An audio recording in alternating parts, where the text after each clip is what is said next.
All right, people, we back yet again. Now we finna talk about the Chicago Bears and see how they season gonna pan out. They start the season off going against the Detroit Lions within a few days, actually, this Sunday at 12 o'clock. So we finna get deep into that subject to see what they on right now. Yeah, how you think everything gonna turn out with the Bears this season? If they let Trubisky play the whole season, anywhere from 6-10 to 8-8. Well, they finished 8-8 last year, and the season before that with Trubisky, to me, with him running more, they finished 12-4. So they could wind up finishing in between that 10-6. That's what I feel, because they first 5 games is an easy part of the schedule. You want to hear the first 5 games? Yeah, let's look at those first 5 games. First 5 games. You got the Lions, Giants, Falcons. That's the first 3 games right there. But those not easy. Those are easy. The reason I say it's not easy because division games are usually tightly played games. So Detroit, and that's a toss-up because nobody really has film. It's just going to be... Basically, it's going to go down to execution. I feel like Matthew Stafford is a more confident quarterback than Trubisky. If he throws a pick early, I see his confidence just being shot. It also depends if Nagy and them are going to let him run this year or not. Atlanta, I think they're going to have like a revenge season going because they was extremely disappointing last year. Matt Ryan just looked horrible. And the Giants they just a wishy-washy team. Like, the Giants beat who they supposed to lose to and lose who they supposed to beat. Matter of fact, 6 games. Because then after that, you got the Colts, which that's going to be the only tough game I see so far. Phillip Rivers. The Colts look good. Then you got the Buccaneers, which I still feel like the Bears is going to give it to their ass, even with Tom Brady. Gonna beat them? Even with Tom Brady and Gronkowski, I still think they're going to beat them. And then you got the Panthers. That's the first, 5 games, 5-6 games that they play. To me, with that schedule, they can easily finish 5-1, 4-2. Just start the season off. Yeah. Then it get difficult. The Rams, Saints, Titans, Vikings, Packers, Lions, Titans, Vikings, Jaguars, then Packers again. That's where it get hard at. I was like, they can beat the Jags, they can beat the Vikings. Texans, I'm like, Packers, Titans. If they shut down Henry, they gonna beat the Titans. Yeah. If we got Nick, I'm telling you, I just feel more confident with Nick Foles being under center. I just do. Because to me, Nick Foles. Because you can't. My thing with Trubisky is they shouldn't have never took. It's too much pressure on them. They shouldn't have took him. You played 1 year. You played in North Carolina, a small school. You were not impressive. Your yards were looking good because of the receiver you had was getting a lot of yards at the catch. And you basically finesse people. The Bears are so prideful they won't just be willing to admit, man, we made a mistake. Yada, yada, yada. So this, I feel like they have to play him because their pride is on the line, and they honestly want to see, is he going to step it up this year? The problem is going to come in is how long do we play him? Because I feel like once they put in Nick Foles and they pull him, Nick Foles is going to shine. Like, that's what he do. Even though he had a bad season in Jacksonville, nobody ever thought Jacksonville was a good football team. Yeah. Nobody. Jacksonville, every blue moon, they might win 9 to 10 games and then make it to the AFC title game. It was a money grab. Because they did it with Jimmy Smith and Mark Brunell when they first even came out. Mark Brunell, yeah, exactly. Yeah, right. That was a long time ago, like before Byron Leftwich. But I just think Nick Foles is going to shine because he's going to take advantage of our defense. He's going to move the chains. He's going to take advantage of that good field position. Like, he throws good slant routes. And he's not, like, he's a proven quarterback. Like, I feel like he already won a Super Bowl MVP. So, honestly, he don't have nothing to prove. He's playing with house money. Yeah, borrowed time, basically. You know, he out there enjoying himself. He don't have the world on his shoulder. And especially if Trubisky stink it up and he come in winning games, you know the city gonna love him. Yeah, but I still say, like when they keep saying, how could you not draft Watson or Mahomes? It's more so Watson, because no one even knew what the hell Mahomes was going to be. He was considered more of a project than Trubisky was coming out of Texas Tech, because every quarterback at Texas Tech lights it up at Texas Tech because of the system. Yeah. And Andy Reid was smart, because Andy Reid was like, I have that kind of system. Yeah.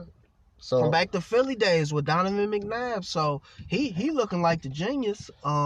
But it was just the fact that they traded up to get him. The Bears didn't even work out Deshaun Watson, like, because he's black. The Bears Bears been racist from remember when Jordan, Oprah and them tried to buy the Bears back in the day, wouldn't even accept their offer, and they was giving more than the franchise was worth. Like, it just is what it is. They need to fire everybody in the front office and sell a team. They not finna sell the damn team. They not gonna sell them, even though they is ran by a bunch of old ass white folks. It's probably a little out of touch. Instead of just trying to get more into today's game. Think about it. The white quarterback is obsolete, damn near. How long has this been a quarterback league? How long? What I mean is, back in the day, it used to be run and defense. Yeah. How long has it been? We need a quarterback, since and like then we're gonna 80s, run the ball. Really. So 70s, 80s? The Bears are still stuck in that era. Yes, it's still stuck. Our best quarterback is Jay defense. Cutler. We're good old Mike Tomczak. I don't want to take a sack hunt jump ball. Like, it's been a joke at the quarterback position. Which I still feel like they should have kept Kyle Orton on that tip, because he was a better decision maker. Yeah. I still feel like they should have kept Kyle Orton. And that's sad that that's what we look at for a quarterback in Chicago, a good decision maker. We don't want no gunslinger, none of that. You could have got free agent quarterback. Yeah, but every time they pick up a free agent quarterback, it's always like someone that's career is over. Yeah. Like, I forgot the one black quarterback they Cordell Stewart. No. At the end of his year, not just him. Career. Not just him. One? I can't remember. I forgot his name. He was the starting quarterback for the Washington Redskins for a while. This is before they wind up getting rid of him and bringing in Cousins and RG3. He came in the league the same time Robbie Gould did, because they both played for Penn State. And then I watched that game when Robbie Gould missed like 2 field goals and then made the game winner. When they was playing for Penn State, Jason something, I can't remember his damn name, but that was the last time they had a black quarterback. But he was so damn terrible by the time he got to the Bears. He was like damn near like Ryan Leaf bad by the time he got to the Bears. Like, man, that man can't even. About the Bears, they got the quarterback curse. Think of everybody in our division. Detroit had Matthew Stafford. Packers on here, Brett Favre, Aaron Rodgers. Minnesota done went through plenty quarterbacks. Yeah. Even Kirk Cousins. I mean, like, we just can't get nobody. Like, is it the system? Is it the team? What is it? I don't get it. Every blue moon they have a Jay 1,000-yard Cutler was receiver. killing in Denver. Yeah. And then when he got to the Bears, and then eventually they overhauled the entire team. Alshon Jeffrey, Brandon Marshall. This man throwing the trees, and he either hurt in the playoffs, injured something. Marcellus Bennett, and Zach Miller before his knee just gave out on him, and he can't never play football again. Then you had Lance Briggs, Charles Tillman, Brian Urlacher, Julius Peppers at the time, Israel Adonijah, Tim Jennings. Yeah, they had a lot of big time players at that time, but we got Phillip Rivers, Andy Dalton, Cam Newton. We could have got, because we have a win. Our defense is win now. You can't afford to keep this defense together forever. No, you can't, because it ain't like you New England drafted all got them Cam players. for like $2 million. Yeah, and they could have picked up Cam. And I mean, you could have cut Trubisky or kept him in the backfield. I mean, whatever. I just don't understand where they're trying to go. And last season falls on Matt Nagy just as much as Trubisky, because he wouldn't let him run. He ain't started letting him run to the end of the year. Yeah, but to me, it was mostly on Matt Nagy and not Trubisky, because Matt Nagy kept running the same 15 plays every quarter, like this man is playing Madden. Yeah. Like he just playing against Madden AI that's just never gonna catch on to what the hell he doing. This is real life and real motherfucking people. Yeah. I don't know what the hell he was thinking, that they just wasn't gonna catch on to what he doing, like they not watching tape. Oh man, he running the same 15 to 25 plays a game. He not even open up his full playbook. And then that's when they say it falls on Trubisky. Oh, his lack of learning the playbook.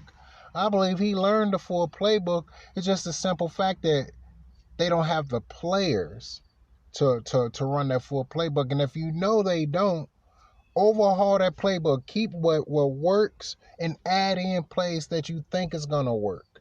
It's not hard to get wide receivers. I'm sorry. If you look at the draft, I'm drafting anybody over 6'3". I told people about Metcalf before he was even drafted, I think by Seattle. Yeah. Because I was like, man, this dude a rookie. This dude like a wide receiver. This dude like 6'4", 255, 260. Because they was talking about how strong he was in the combine. Draft him. The dude went like the Bears could have got him. Yeah. Draft tall wide receivers. Could have somebody who you could throw jump balls to. Could have somebody right along with him and Allen Robinson together. Allen Robinson 6'3", everybody else is like 5'10" and shorter. Except for you need a speed Ridley, guy. Except for Ridley. Ridley like 6'3", 6'4". Which now I heard that he ain't put on speed. His burst is better. I've been looking at some of the scrimmages. They looking a lot better. Let's hope Jimmy Graham actually have a resurgence in this season, because ever since he left the Saints, that man career just been down. Quarterback. It's the system and the quarterback. Drew Brees, he gonna get him that ball. Yeah. Because Drew Brees turned that man into a dog, and now it's like, yeah, but he didn't even do good with Aaron Rodgers. Was it more of the system? I don't know. Because I think it boils down to the system, because football, people look at touchdowns. Football is played 10 yards at a time. You need a first down at a time. You have to keep their defense tired. You have to tire out the defense, because that's when coverages break. That's when you're able to shoot past that wide receiver. You know what I'm saying? Give a fake and fake out the safety. When a line tired, then you get them extra few seconds to sit in the pocket. Yeah. You know, your offense has to be set up to tire out the defense. And that's why New England was so deadly. You know what I'm saying? Dink and dunk. Yep. Little pass here, over the middle, dink and dunk. That's why everybody scored points during their 2-minute drill at the end of the quarters. The end of the half. End of the game. That's why it's so easy to move the ball and score. And then you be looking like, why they ain't do this the whole game?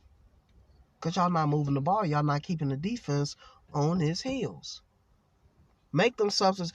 It goes down to coaching, man. Coaches need to tell players it's either going to be about egos or it's going to be about winning. If it's about winning, understand you may not play every play. I might need you to go hard for 2 plays. I'm going to send in your relief for a play or 2, then go back, get right back at them. I'm keeping fresh bodies in there. At all times. Wide receivers, okay, on a play, you may not get the ball, but I want you to do on this play, take down the field. I want you to take the wind out that corner. On the next play, I'm taking you out. That way I can put what's the name in. We're going to hit him with a slant route. We're going to burn him, get that first down. That's one of the, now, speaking on it, that's one of the good things that Lovie Smith was good at. Subbing players. He had Bernard Berrien burn you downfield one play, and then put Musa Muhammad on the exact same side, and then had him hit you with a quick slant. Boom, catch that. He ran at an additional 12 yards downfield. Now he turned a 7-yard reception into like a 20-yard reception. Mm-hmm. And then right after take off, turn around, hook right, boom. I mean, you just got to be creative, and like you say, mix it up. Yeah. I don't know what they talking about in these meetings and the coaches and what type of adjustments they making. Like dink and I mean just 3 yards simple. At a time. Especially if you got a power running back, got a nice size fullback, a tight end. Yeah. I say that is one thing they did do back then. You should at least get 2-3 first downs every possession with a decent quarterback and a running back. Ain't no telling. I'm about to say because Bears always had this, no matter what, always had a good running back, a good tight end, and a good defense over the years. That's the tight end is one of the main things that's been missing. If you don't have a good tight end, I don't care what offense you got. If they're able to lock down your receivers, the tight end always supposed to be that safety net. That's why Jason Witten was so great. That's why Antonio Gates, Tony Gonzalez, yes, yep. Jeremy Shockey, all the way now to Travis Kelce and other good players is out there that play tight end. That's the reason why they so good. O.J. Howard from the clown this year for Tampa Bay. Just because people gonna have to respect Gronk and Mike Evans so much, man, he gonna eat them up in the middle of the field. Yeah. And all he got to do is yards at a time. Then think about it. You on the defense, they not gashing you. You ain't giving them no big plays. But like, damn, they just got 3 first downs in a row. Now you frustrated. Now you trying to jump that route to make an interception and you get burnt. And that's when you got to catch them combination routes. You got to. You can't just. They just not creative enough. We'll see this year. We'll get them the benefit of the doubt, but. So you history shows that the Bears don't make adjustments till it's too late. So we got to win every game left to make the playoffs, and then some other people got to lose too. So is you still predicting 6 to 8 wins? With that schedule, it depends. If Trubisky is our quarterback, what if he plays well? Because if he plays well, then they're going to win them 8 games. No, like, what if he plays like he did in 2018? I don't see it happening. I see something similar to that. 2018 plus a little bit better. I think last year just hurt him. I think it's because he can't take criticism. And the Bears fans is like, we know we got a top 5 defense. So for us to have a young quarterback that nobody felt we should have took, moved up, traded picks just to get him. When you just one spot from. Because you know what that second round pick turned to? Who? Alvin Kamara.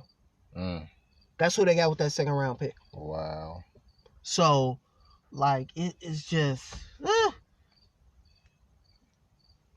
Yeah, that definitely makes a big difference. I don't know. I'm still. They got to show something. I'm still just looking through their schedule. But it's the man don't have the confidence. He don't have the swagger. I don't know. And the team, I feel like the team has given up on him. But now it's the new season, so people gonna come in. All right, we got this. But all them ill feelings is gonna come back. Yeah, I hope he don't throw no early interception. I hope he don't. They need to just let him play. Let him run the ball. Let him run the ball. Because I'm telling you, if Nick Foles get a shot at it, it's over. Because I think that's gonna energize the defense. It's gonna energize the offense. Okay, I'm just looking at their schedule. And I got it like this: Lions, that's a win. Giants a win. Falcons a win. Colts is up and down. Buccaneers a win. Panthers up and down. Rams is up and down. Saints are lost. Titans is up and down. I think they're gonna split with the Vikings. Probably lose both games against the Packers. Beat the Lions both times. Lose against the Texans. If the Jaguars shock and beat them, then that'll piss me off, much like the Raiders game last year. Oh boy. Yeah, so I got the job. So there's 2 losses to the Packers. Splitting the games with the Vikings. A loss to the Texans. And then in between that, you got an iffy game with the Titans. I know they losing to the Saints. That's 6 games right there. And then an iffy game with the Rams. So they can easily go between 12-4 and 9-7 next year.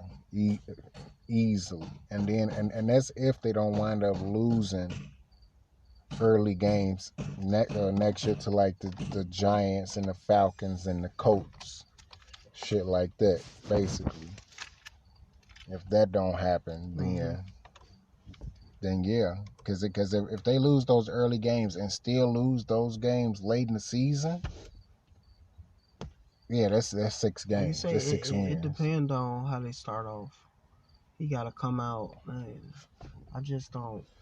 I ain't seen enough adjustments from Nagy, and like I said, see preseason, would at least got the confidence going. Shit, I think because he didn't play him last year like in the preseason like he's supposed to, he probably was going to overplay him this year and get everybody fucking injured, so.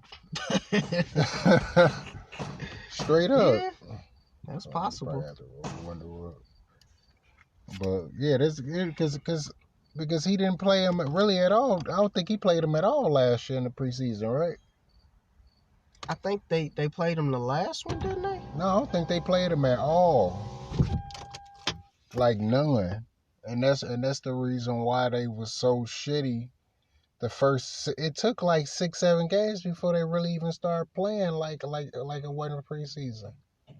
And then by the time they got it together, it was just about to fucking end.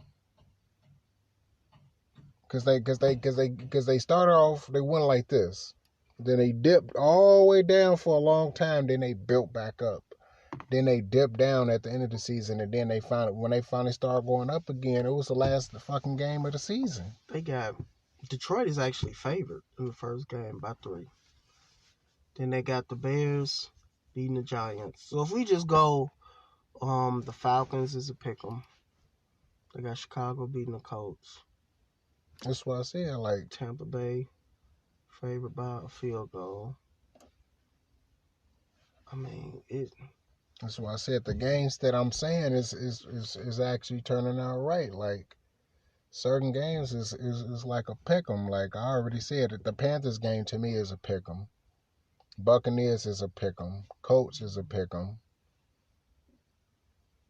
I still say the Bears. If the Bears beat the Lions at home, they gonna most likely beat them on the road.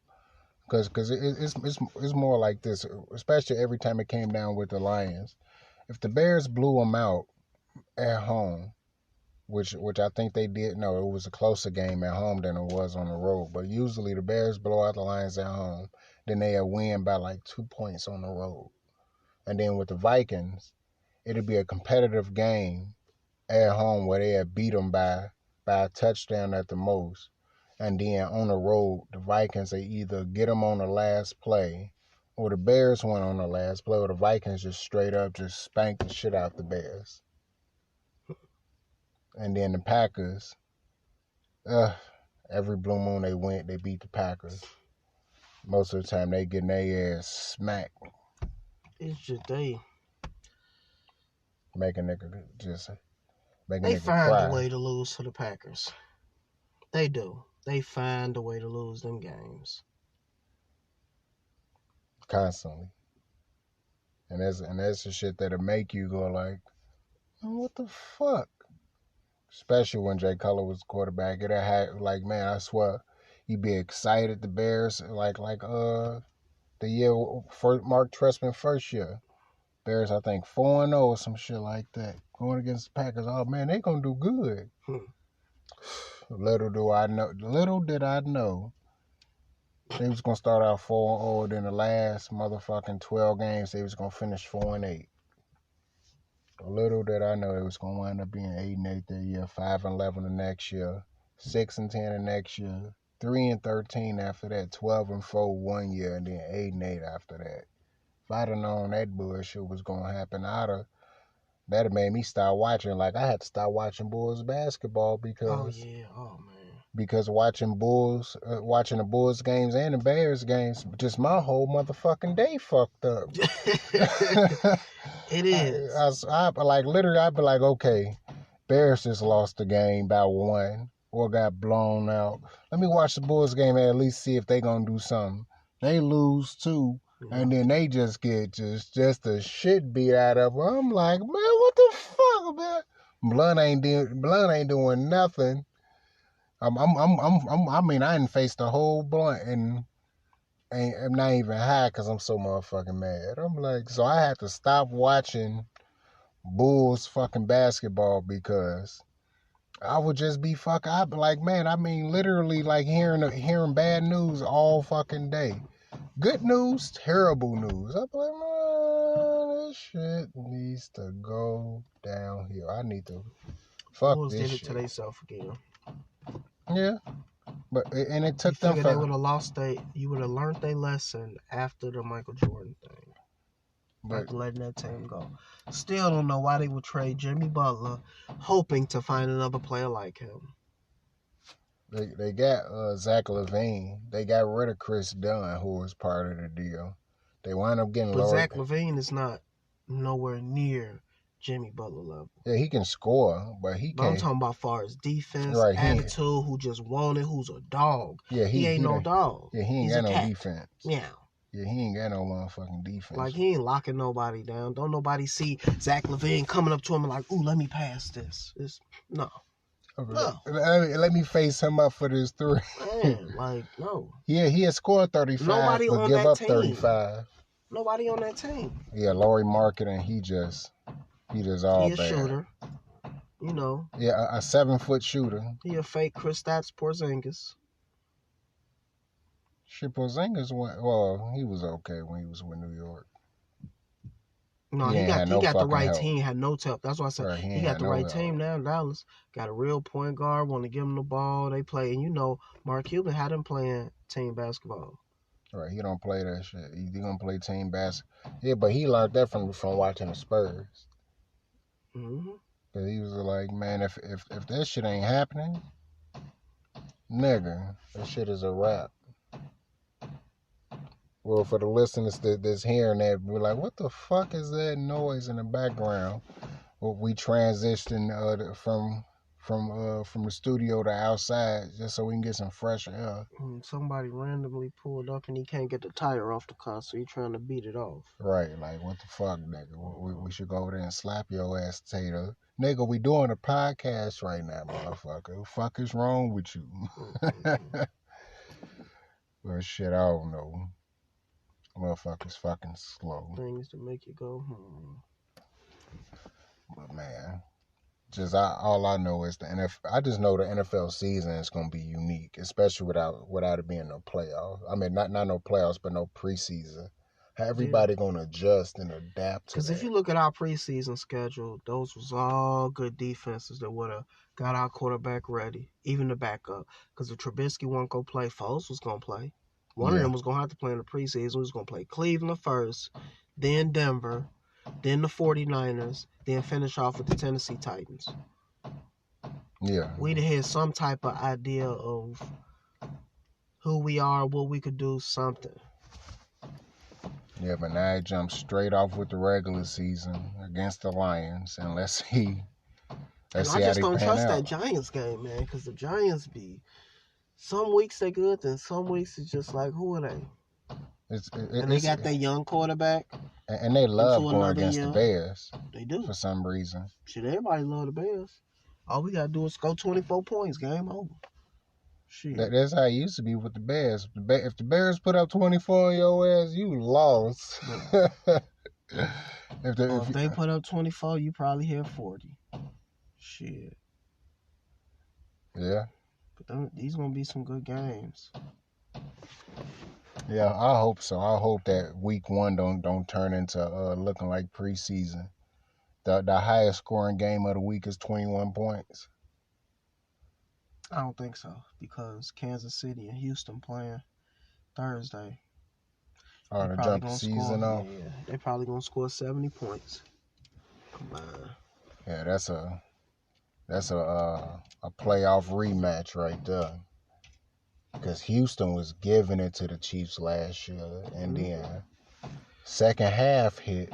I don't know what the fuck happened. You talking about dropping the ball completely to a point that the shit was just unbelievable. That shit was just all bad.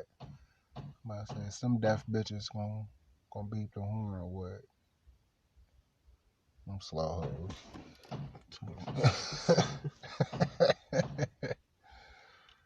Hell no. Seattle, Atlanta, Jets, Bills. All them pretty good matchups, because all them teams, I don't really see nobody getting blown out on paper. And then the Dolphins playing the Patriots. That's their motherfucking that's their Achilles heel. If the Patriots playing the Dolphins at home, Dolphins might win. But hey, Tom Brady not there no more, so things change. Yeah, they gonna play faster. The Dolphins wasn't to me that they wasn't the Patriots' Achilles heel. They was Tom Brady's Achilles heel. Every time he played the Dolphins in Miami, they almost always fucking lose in dramatic fashion. Like last year, yep. Cost them that first week bye. Hell yeah. And then, but that's on the defense. Can't let nobody Fitzpatrick drive the field and score on y'all. And then right on top of that, you had Gronkowski out there, who wasn't out there to tackle. He the one who got to make the play. Game over. Hold on, matter of fact, was that last year? Matter of fact, wasn't he retired last year? Yeah, he was. He was retired last, so that was the year before that when that happened. Yeah, he was like, fuck this shit, I'm gone. I need a year off. Game of the week gonna be the Bucks and the Saints. And then Steelers, Giants. Well, and everybody picking the Saints to win the division. I don't see that. Who you think gonna take it from the Saints? I gotta see the Saints schedule, but I think Tampa Bay gonna go like 12-4. Because they picked up Leonard Fournette too. Yeah, I got them going 10-6.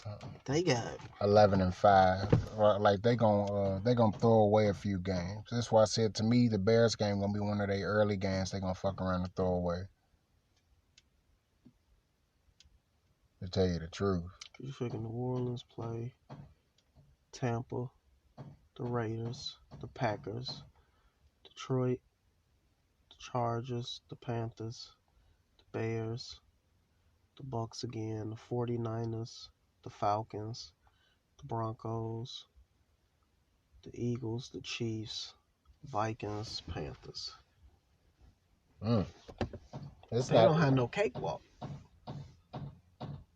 Because the Raiders ain't no easy win. No, they not. They done pissed off Alvin Kamara, talking about trading him. Right, which I found that to be crazy.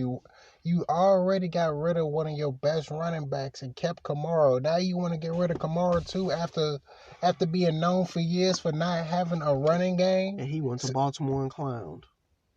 Right. You already let Mark Ingram go. Went to Baltimore and clowned. Then you ready to get rid of Alvin Kamara, and they haven't had a running game since Reggie Bush and Deuce McAllister. That's the last time they had a running game. Reggie Bush and Deuce McAllister. That was back in 06. 06 to like 2009. Money. Because my thing is, what you gonna do when Drew Brees retire after this year? You're gonna need a quarterback and a running back. Right, I'm about to say, that's why I was surprised they didn't re-sign What's that kid name? He used to play for the Vikings, and then they had him. He accurate. He just ain't got no fucking arm. Bridgewater. Yeah, Bridgewater. He in Carolina. Which is crazy. I'm like, which I was surprised the Bears didn't get Bridgewater. He black. Surprising. I'm about to say, but I'm just saying, but Bridgewater, I don't know. I was surprised he even made it to the NFL with the arm he got. I think he got the type of arm I got. I'm about to say, shit, I can drill it 25 yards in.